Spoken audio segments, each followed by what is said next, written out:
Um, we're talking about concentration, and so far we've gone over material that I think is quite familiar to at least everyone in this room. And we've had extensive teachings on most of that material, and most of this teaching in some way is kind of dense. I've taken this mostly from a talk by Bhikkhu Bodhi, and it was a very, I transcribed it, and it was a very, there was a lot of material in it, and I spent a lot of time with it, and I found it very valuable. So it's, maybe you might have to do the same to get something out of this. But the material that we're going in now is stuff that not so much I hadn't learned as much about this, the last two hindrances and then these other methods, although I think we've learned about them in kind of in bits and pieces, but they hadn't really been put in one place. So that's, I think, why I found this also valuable. So the fourth hindrance is restlessness and remorse. And you'd think that would be easy to recognize for what it is, but actually I found both of those not to be so clear in my mind at first. And I think, you know, for at least my own practice, I spent a lot of time working on anger, and then once that kind of got a little more controlled, then these other things have been more the focus. And I spent, I think, quite a bit of time actually discerning the two. They're, in my mind, quite different experiences. They have, a lot of these have the same thing in common, in that your mind is kind of obsessing. In almost all of these, the mind is kind of obsessed by something, except for maybe torpor, where I'm kind of like out. I'm not very obsessed. That's the mind drawn to in, but the ones where the mind is going out, they have that quality. And so to discern things has taken me a little bit of time, because the antidotes are quite different, at least in my experience. The ones that work for me are very different, and so it's been helpful for me to learn to discern these things.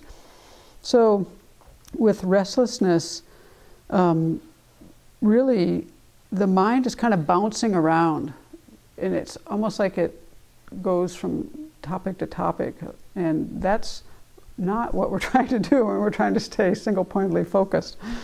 And that's a rather agitated state of mind, actually, and it's good, I think, to recognize that. In the Abhidharma, they say these two fall in the area of delusion, in terms of, they're not so much in the category, they kind of have three main categories of attachment, anger, and delusion. And so they put restlessness more in that delusion category. Remorse is kind of an offshoot of this, and that is maybe more related to aversion. At any rate, it's more of a kind of self-criticism and self-condemnation, and oftentimes you're kind of reviewing the past an awful lot in a useless way, is how I would say it. And maybe there's feelings of guilt, or you're second-guessing yourself, or in some way kind of some, you know, that kind of mind. I think in both of them you could have some worry and apprehension, but in all of these, the common thread in my mind is you're either quite focused on the past or quite focused on the future, and in a way that's not really very productive. So that's what our mind is immersed in, things that aren't happening right now. And that's kind of actually helpful to think about it that way. None of this is happening right now. So, you know, in some sense, especially, well, with both of them, it helps to come back to the present moment. And with remorse, it's very helpful to look at your motivation. And there are verses in other commentaries that talk about this as well, in terms of when you have those kind of thoughts in mind, you know, kind of clean up your motivation and you won't really have remorse, basically. So that's the fourth hindrance. And then the last one is doubt. And here is where I had read about this some, and my own experience with this is that it's been very hard to recognize, and I've gotten better at that, but I'm still a ways into it before I will finally label this doubt and then kind of start moving in a more positive direction with it. But what I found helpful when I was learning about this was what Bhikkhu Bodhi kind of talked about two kinds of doubt, and that was helpful for me because he talked about one that was more emotional and one that was more intellectual, and they kind of have different tones and qualities, I think, in the mind. So with an emotionally based doubt, there could be more like a lack of trust or a lack of confidence or maybe even a lack of devotion. And in one sense, you could overcome that maybe by clarifying the way that you do for intellectual doubt, which is to study. You know, when you have intellectual doubt, that's more a thing of, you're kind of wondering how this really works, and you're not really clear about the teachings, and it's kind of obsessing your mind, and you might think like, how am I going to how do I figure this out? How do I understand this? How do I apply it in a situation? So kind of how to apply the teachings. And you can see how both of them, one could be a little bit more intellectual, one could go more to the emotional side, but they have the quality that both could use some information.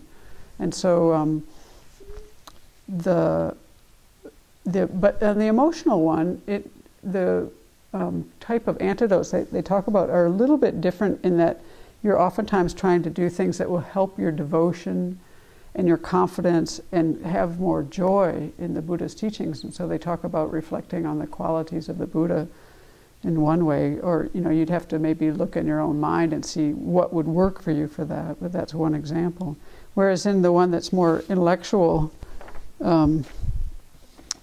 it's really said that if it's so much interrupting your meditation, you should kind of cut it off, the meditation, and then devote yourself more to study, talk to your teachers, clarify the things that are troubling you, that you're having doubts about. And then the commentary on this says, dwell with the teacher, undertake study under the guidance of the teacher, question about particular points of doubt, go to the Dharma teachings, listen to the Dharma teachings, and then discriminate. What are the causes of particular things and what are not the causes of particular things? And this is the thing that I think has helped me the most in thinking about doubt, in the sense of this. I learned a lot when I said this, read this, on account of knowing that there will definitely be effects of our actions, is one translation. One gets rid of doubt. And so I find in my mind when I have doubt coming up, that's kind of what's going on there. Is maybe I don't even know which side that would fall on, I think, but it's basically, my own experience is it's not enough trust in karma and not enough recognition of the workings of karma and cause and effect, in the sense of the things I do will have an effect. And so this practice matters in some sense. I think that's my personal rendition of where I might run into trouble with doubt, and how it's kind of a blend of both emotional and intellectual for me, and so I work on it both ways.